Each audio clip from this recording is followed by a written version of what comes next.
আগের দিনই 4 উইকেট নিয়ে সাকিব আল হাসানের পাশে বসেছিলেন তাইজুল ইসলাম। টেস্টে বাংলাদেশের হয়ে এককভাবে সর্বোচ্চ উইকেট শিকারী হওয়া ছিল কেবল সময়ের ব্যাপার। দ্বিতীয় ইনিংসের শুরুতেই উইকেট নিয়ে বাঁহাতি এই স্পিনার পেছনে ফেলেন দেশের সর্বকালের সেরা ক্রিকেটারকে।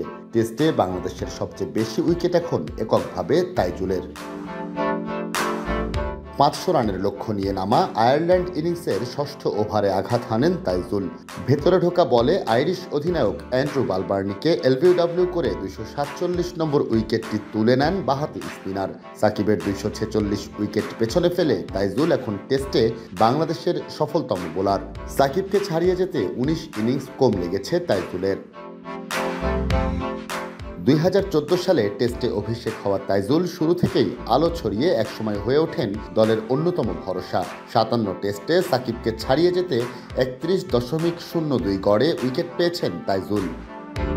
নায়াসিনামাইড ও স্যালিসাইলিক সমৃদ্ধ লিলি ফেস ওয়াশ যা ফেসের ডেড স্কিন সেল দূর করে দেয় দ্বিগুণ ফাস্টার ব্রাইটেনিং। টেস্টে সবচেয়ে বেশি উইকেট শিকারীর তালিকায় সাকিবের পরই আছেন মেহেদী হাসান মিরাজ। মিরপুর টেস্টের শেষ ইনিংস শুরুর আগে তার উইকেট 209টি।